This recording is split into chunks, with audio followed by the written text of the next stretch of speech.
And now speaking of the Iranian foreign minister himself, Abbas Araghchi, he is currently in Beijing. This as China is looking to play a larger role in Middle East peacemaking. He sat down with his Chinese counterpart a bit earlier on today, who called for a comprehensive ceasefire and for Iran to reopen the Strait of Hormuz. Here's a little then from Wang Yi. This conflict has already lasted more than 2 months. It has not only caused serious losses to the Iranian people, but also had a severe impact on regional and global peace. China is deeply distressed by this. We believe that a comprehensive ceasefire is urgently needed, that a resumption of hostilities is unacceptable, and that it is particularly important to remain committed to dialogue and negotiations.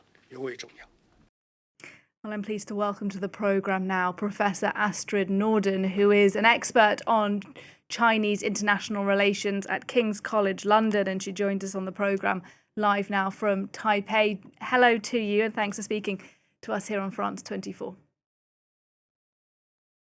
Thank you. First of all, look, behind closed doors in that meeting, what do you think Chinese officials have been saying to the Iranians about ending this conflict, and specifically about the closure of the Strait of Hormuz? I think a key priority for the Chinese leadership and Wang Yi is to open up that strait. China really cares about energy flows in the region from Iran, but also from neighboring states who are pulled into this conflict. However, it cares deeply also about resisting US violent interference, and in that I think it seeks to signal support for the Iranian leadership against what is seen as a really risky US bellicose action in the area. And just briefly on the oil itself, Beijing, of course, a key customer for Iranian oil, but for oil from the Gulf, excuse me. How affected has it been over the past month or two by the effective closure of the strait?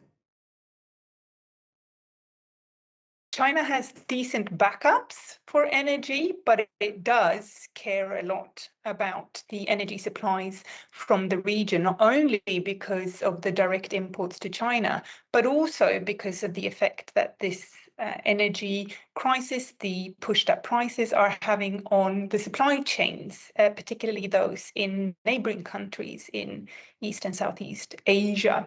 So Beijing has a big, strong interest in getting that oil flowing out of the region, but again, not at any price.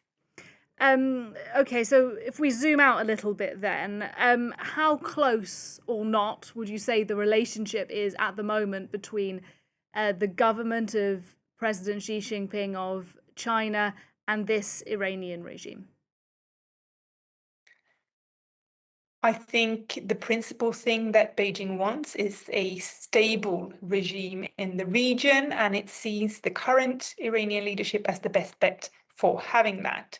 I think part of Araghchi's aim in China is to signal good intent, be clear about Iranian resolve, and also for Iran to clearly understand Beijing's priorities so that it can take those into account in appropriate ways. So I think this is a bit of a make better friends after some rocky patches in the relationship in the past, because at this point, Iran, I think, really wants China on its side.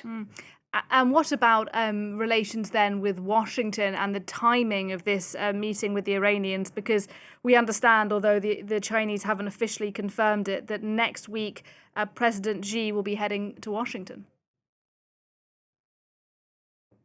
Yes, I think, of course, the optics towards Trump and America in general is important to Xi Jinping and to Wang Yi in this equation. And I think part of what China wants to signal is that they will push back against the idea that Washington can use sanctions and force and then ask China to clean up the consequences of that. From a Chinese point of view, the reason there are these constraints on energy flows is US aggression, to which Iran is then responding. And just a final question for you.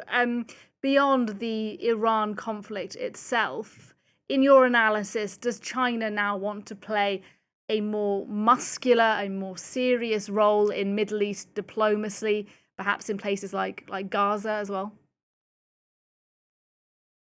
I suspect the key priority for the Chinese leadership is to not get dragged in to conflicts elsewhere in ways that it doesn't have to be. And it certainly does not want to become a US-style hegemon that is forced to invest so much abroad that it comes at the cost of China's own domestic development, social and economic. And it wants to resist anything that can become a challenge to what the leadership considers its own core interests at home.